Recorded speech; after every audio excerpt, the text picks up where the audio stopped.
semuanya, Assalamualaikum warahmatullahi wabarakatuh. Kembali lagi di channelnya Destri Karlina. Dan kali ini aku bikin video nggak sendirian lagi nih teman-teman. Aku bareng sama Anggi. Dia tuh teman aku dari SMP sampai kuliah. Juga pernah kita satu tempat kerja ya. Kita pernah kerja di satu rumah sakit yang sama. Dan kali ini buat teman-teman mungkin yang ada di dunia kesehatan gitu ya, kadang kan ada yang milih instansi mana gitu. Kadang ada yang pengen kerja di rumah sakit atau kerjanya di puskesmas. Nah, kali ini aku sama Anggi bakal cerita atau sedikit sharing ke teman-teman tentang gimana sih perbedaannya kerja di rumah sakit dan kerja di puskesmas. Betul. Jadi silakan tonton video ini, jangan di skip ya. Dan yang belum subscribe, jangan lupa subscribe channel ini dan share ke teman-teman kalian yang mungkin membutuhkan. Oke, langsung aja check it out. Nah, sebelum kita mulai, kita kenalan dulu nih. Aku bersama siapa tadi udah disebutin sih sama Anggi, tapi kalian belum kenal, maksudnya lebih jauh tentang Anggi. Kita kenalan dulu. Ini gimana nih, Anggi? Silakan kenalan dulu. Oke, aku kenalan singkat aja ya. Iya. Halo teman-temannya Destri, kenalin aku Anggi. Nama lengkapku Imandini Anggi Melia Putri, tapi biasa dipanggil Anggi. Di sini aku teman dekatnya Destri, deket banget ya. Kita udah berteman lama banget dari SMP. Kita satu profesi sebagai PNS di profesi perekam medis. Aku memang profesi rekam medis di rumah sakit. Sebel banget sih. Ini walaupun nggak terlalu lanjut. Oke, di sini aku berprofesi sebagai perekam medis di rumah sakit, salah satu rumah sakit daerah di Kabupaten Cilacap. Di sini aku ada daftar pertanyaan gitu. Ini bukan pertanyaan sih, cuma garis besarnya aja gitu. Biar kita tuh arah obrolannya tuh nggak ngalor ngidul dan bahkan biar nggak curcol gitu ya. Aku sama Anggi itu satu profesi dan emang kita dulu tuh satu jurusan dan kita tuh nggak cerita-cerita ya kalau emang kamu pengen itu dan aku pengen ini kayak ya. Jadi kayak dulu itu sedikit flashback aja ya. Oke. Kita satu SMP, satu SMA, satu angkatan, dan di SMA satu jurusan. Kita sama-sama anak IPA, tapi memang kita nggak pernah sekelas jujur. Jadi kita nggak pernah sedekat ini dulu waktu sekolah, bahkan waktu kuliah sekalipun. Jadi pas satu cuy yang IPA 2. Ya, dia tetangga kelas padahal. Jadi waktu itu berawal kita tuh sama sekali nggak tahu kalau ternyata dia daftar rekam medis di UGM juga gitu. Aku waktu itu juga daftar rekam medis di UGM, dan waktu diterima pun kita nggak yang langsung daftar ulang bareng atau cari kos-kosan bareng, itu enggak. Jadi bener-bener kita tidak sedekat itu waktu sekolah dan kuliah. Kita tuh dekat waktu kerja sebenarnya. Oh my god, iya bener itu bener. Dan sekarang ya semenjak kita kerja akhirnya jadi bareng terus malah. Iya, dan kita berusaha buat kayak memberikan apa sih, energi positif satu sama lain gitu. Bener, saling support intinya. Karena selama kita lulus gitu kan, kadang kan kayak lingkaran pertemanan kita juga semakin sempit dan yang lain sebagainya, kita kayak butuh support system gitu sih sebenarnya. Yang bener-bener support tapi ya. Nah, daripada kemana-mana, jadi kan kita udah flashback tuh. Kita tuh dulu satu kampus gitu ya. Kita dulu kuliah di Jogja, di kampus UGM sama juga. Terus juga kita angkatan CPNS-nya juga bareng. Tapi kita di beda instansi. Kalau si Anggi ini di rumah sakit, kalau aku pilih di puskesmas. Nah, pengen tahu perbedaannya apa? Kita mulai dari sekarang. Oke, kita bahas mulai sekarang. Jadi kita mulai dari apa sih profesi rekam medis itu gitu kan? Karena awal mulanya orang itu ngira kalau kita itu radiografer. Nah, itu tuh sebenarnya salah itu bukan di situ gitu. Jadi kita tuh lebih ke pengolahan data sebenarnya. Orang tuh masih banyak yang salah kaprah ya kalau misalkan tanya, kamu jurusannya apa? Rekam medis. Oh, itu yang ronsen ya? No, kita bukan petugas ronsen atau radiografer. Karena yang mengurusi ronsen atau radiografi itu ada sendiri di instalasi radiologi, dan dia juga jurusannya sendiri. Jadi kita benar-benar berbeda dengan radiografer. Kita itu perekam medis. Nah, perekam medis itu apa? Istilah gampangnya gini, dari awal kita mendaftar itu adalah ranahnya seorang perekam medis sampai nanti kalian berobat. Kemudian kalian kan pasti ada dokumen ya, dokumen kalian. Nanti sampai akhirnya selesai berobat, dokumen itu akan kembali ke instalasi rekam medis. Nanti untuk diolah, untuk dijadikan laporan statistik, dan kemudian dokumen itu akan disimpan kembali di ruang penyimpanan yang merupakan juga ranahnya rekam medis. Jadi intinya di situ. Kayak lebih ke manajemen informasi kesehatan sih. Benar, lebih ke manajemen informasi kesehatan. Jadi jangan salah kaprah Iya, lagi. jangan salah kamu lagi. Kita juga maksudnya walaupun kita mungkin di ranah kayak apa ya, kayak data sosial, kayak misal identitas pasien dan lain sebagainya, kita juga ngarah ada kayak data klinis kayak gitu. Betul. Kita juga belajar tentang anatomi, kita juga belajar tentang fisiologi, kita juga belajar tentang obat gitu, dan Benar. kita memang kompetensi dari perekam medis kita mengkode penyakit gitu ya, Beb? Betul. Ya. Jadi misal nih ada penyakit apa, suatu penyakit gitu kan, kayak misal demam gitu kan, bahasa Indonesia kan ya demam ya, kalau misal bahasa Inggrisnya apa, nah ini tuh kita ada istilah kayak ICD yang itu jenis-jenis penyakit yang secara internasional itu distandarkan gitu. Benar. Dari standar internasionalnya itu tuh kita ranahnya juga ke sana. Iya. Tapi kali ini kita nggak ngebahas ini lebih lanjut ya. Yang pertama kan kita udah sedikit membahas tentang rekam medis nih ya. Nah, kemudian gimana sih kita perbedaannya antara kerja di rumah sakit dan kerja di puskesmas? Kalau misalnya di rumah sakit nih, kira-kira kerjanya gimana sih di sana? Mungkin lebih spesifiknya untuk job desk-nya deh. Job desk-nya, oke. Kalau di rumah sakit yang jelas petugas rekam medisnya lebih banyak daripada yang di puskesmas karena memang lingkupnya lebih luas. Untuk job desk-nya sendiri itu bermacam-macam ya. Jadi dari mulai pertama deh pasien datang dari pendaftaran, pasti ada petugas pendaftarannya sendiri. Ya. Entah itu pendaftaran rawat jalan, pendaftaran rawat inap, dan juga pendaftaran IGD. Kemudian yang kedua dari pengolahan datanya. Pengolahan data itu kalau di rekam medis di rumah sakit ada istilah namanya coder. Coder itu yang tadi dia bilang kita mengcoding diagnosis dan tindakan. Kemudian ada juga petugas analisis, petugas assembling, petugas kalau sekarang itu istilahnya entry data ke klaim, karena kan rumah sakit berurusan dengan klaim BPJS, klaim COVID gitu kan. Kemudian ada petugas pelaporan, ada petugas filing atau istilahnya penyimpanan dokumen rekam medis. Jadi cukup luas ranahnya dibandingkan dengan yang di puskesmas memang. Kalau misal di puskesmas, kita memang apa ya, dalam suatu teori rekam medis itu kan tentunya ada kayak idealnya manajemennya itu seperti apa gitu ya. Cuman kalau misal di puskesmas itu petugas rekam medisnya sangat terbatas. Jadi ya apa ya, mengerjakan apa yang memang itu krusial dan harus segera, maksudnya mengerjakan yang memang pokoknya dari rekam medis itu. Kalau misal di rumah sakit kan mungkin manajemennya udah jalan ya, mulai dari depan, dan aku pikir di RSUD pun ada banyak, sekitar 40 orang mungkin ya perekam medis. Kurang lebih ada sekitar ini yang full rekam medis gak nyampe 40 ya. Cuman kalau yang di instalasi rekam medis kurang lebih sekitar 30 sampai 40. Nah, itu kan sebanyak itu gitu.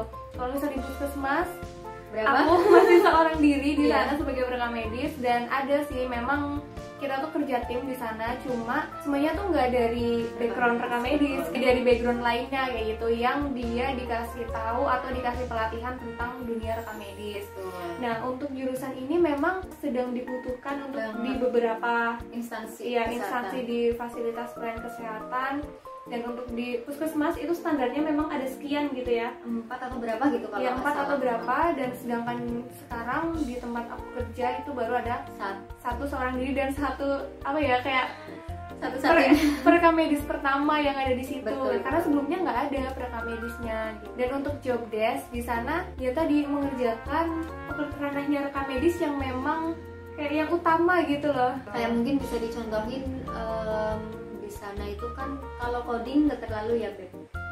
Nggak sih, nggak terlalu. Oke, mungkin lebih ke penerimaan pasien, terus kemudian penyimpanan dokumen gitu ya, Iya. kayak lebih ke situ ya Iya. mungkin. Nah di sana kan karena saya memang satu-satunya perekam medis di situ, juga sekaligus sebagai koordinator rekam medis, dan kayak lebih gimana sih kita memanage rekam medis dalam lingkup puskesmas kayak gitu, juga ngasih tahu ke teman-teman sebaiknya tuh gimana, ini harusnya standarnya seperti apa. Jadi untuk sekarang ini memang ranahnya masih ke situ, memperbaiki hal-hal yang harusnya tuh seperti ini kayak gitu, dan pelan-pelan masih mengarah ke sana. Istilahnya mungkin kalau di Destri dia masih membangun sistem dulu, karena memang kan puskesmas masih jarang banget yang ada profesi perekam medisnya.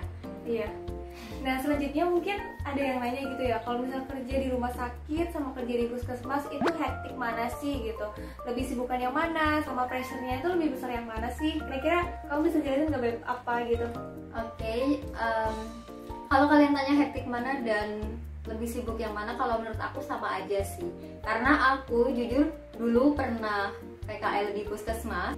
Mungkin dari segi pasien itu memang lebih sedikit dari rumah sakit, tapi perlu digarisbawahi petugas puskesmas juga jauh lebih sedikit dari rumah sakit. Contoh perbandingannya, mungkin di rumah sakit pasien 300 yang melayani 4 orang, pasien 100 di puskesmas itu yang melayani 1 orang. Ibaratnya mungkin seperti itu ya. Jadi kalau ditanya sehektik mana, sama-sama hektik. Kalau misalnya di Anggi mungkin kerjanya itu udah spesifik gitu ya. Betul. Ke bagian rekam medis. Kadang kalau misalnya di puskesmas itu ada hal lain yang harus dikerjakan kayak Istilahnya gitu. side job gitu ya.